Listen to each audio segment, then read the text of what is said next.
Cricket time ஃபேன்ஸுக்கு வணக்கம். ஆர்சிபிக்கு அடி மேல அடி மேல அடி அப்படிங்கிற மாதிரி தான் நம்ம சொல்லி ஆகணும். பவுலிங் யூனிட் நல்லா ஸ்ட்ராங்கா இருக்குங்கிற மாதிரி செலிப்ரேட் பண்ணிட்டு இருக்கும்போது இப்படி ஒரு நியூஸா அப்படிங்கிற மாதிரி தாங்க கேட்க தோணுது.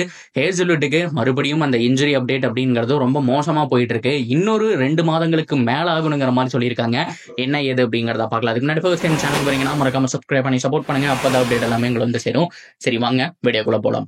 ஆர்சிபியை பொறுத்த வரைக்கும் காலங்காலமா பேட்டிங் யூனிட் நல்லா இருக்கும், பவுலிங் யூனிட் அடி வாங்குங்கிற விஷயம் தெரியும். லைக் போன வருஷமே எதுக்குடா ஃபாரினர்ஸ் எடுத்தோம், ரீஸ்டாப்லி, ஃபெர்குசன் இவங்களா எதுக்கு எடுத்தோனுங்கிற மாதிரி கேட்க வச்சுட்டாங்க.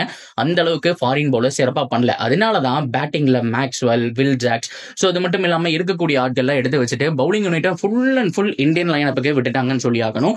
எஸ் தயால் ஓரளவுக்கு செம்மையா ஸ்பெல் போட்டு கொடுத்தாரு. ஸோ அதனால மேட்சஸ் அப்படிங்கறத வின் பண்ணி போனாங்க. ஸோ அதுக்கப்புறம் குவாலிஃபயர்ல தோத்து வெளியில வந்தாங்கிற விஷயம் நமக்கு தெரியும்.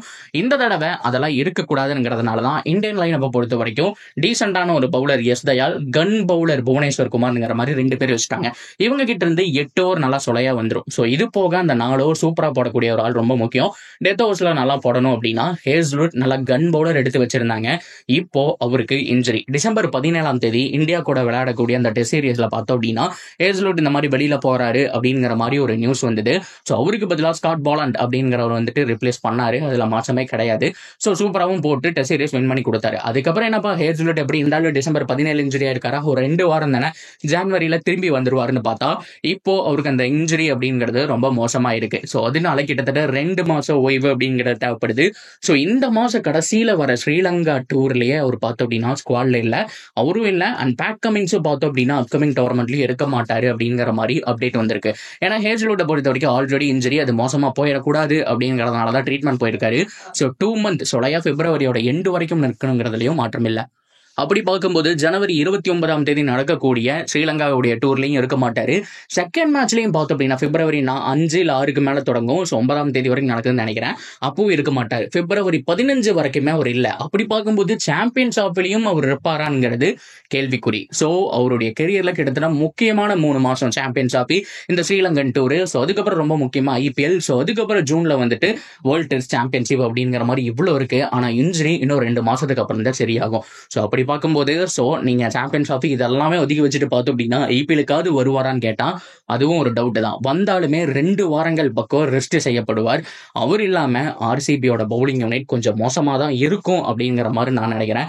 ஏன்னா முழுக்க ஒரு ஆள் மேலேயே ப்ரெஷர் விழுக போது இந்த தடவை புவி மேலதான் எல்லா ப்ரெஷரும் இருக்கும் அப்படிங்கிற மாதிரி நான் நம்புறேன்.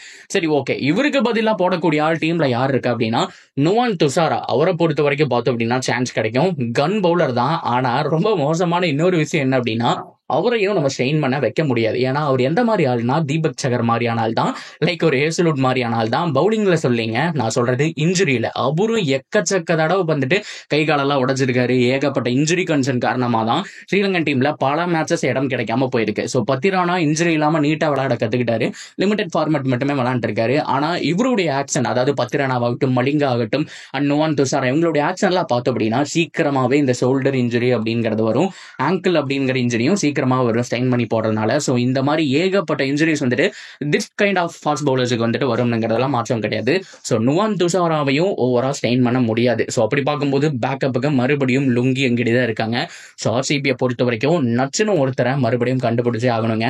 ஹேசல்வுட் திரும்பி வருவாரு. ஆனா கண்டிப்பா எனக்கு தெரிஞ்சு ஸோ ஃபியூ மேட்சஸ், குறைஞ்சபட்சம் 4-5 மேட்சஸ் மிஸ் பண்ணலாம், இல்லை டோர்னமெண்ட்டே மிஸ் பண்ணலாம். ஸோ அது வந்துட்டு ஆண்டவனுக்கு மட்டும்தான் தெரியும். ஸோ ஹோப்ஃபுல்லி நுவான் துஷாரா அவர் தான் கொஞ்சம் நீட்டா பண்ணி தரணும். ஸோ இன்ஜுரி இல்லாம ஸோ பொதுவா 4 ஓவர் போட்டதுக்கு அப்புறம் வெளியில குறை வச்சிருக்கணும். ஸோ ப்ராப்பரா ரெஸ்ட் கொடுக்கணும். ஸோ இதெல்லாம் பண்றாங்களா இல்லையானுங்கிறத பொறுத்திருந்து பார்ப்போம். ஸோ நீங்க ஓவராலா என்ன நினைக்கிறீங்க? எத்தனை பேர் ஹேசல்வுட் வருவாரு, டெத் ஓவர் காப்பாத்தி தருவாருன்னு வெயிட் பண்ணிட்டு இருந்தீங்க? ஸோ உங்களுக்கு ஒரு டிசப்பாயின்மெண்டான நியூஸா என்ன ஏது அப்படிங்கிறத தாராளமா கமெண்ட்ல சொல்லலாம். அண்ட் தொடர்ந்து அப்டேட்டுக்கு சேனலோட இணைஞ்சிருங்க. மறக்காம சப்ஸ்கிரைப் பண்ணி சப்போர்ட் பண்ணுங்க.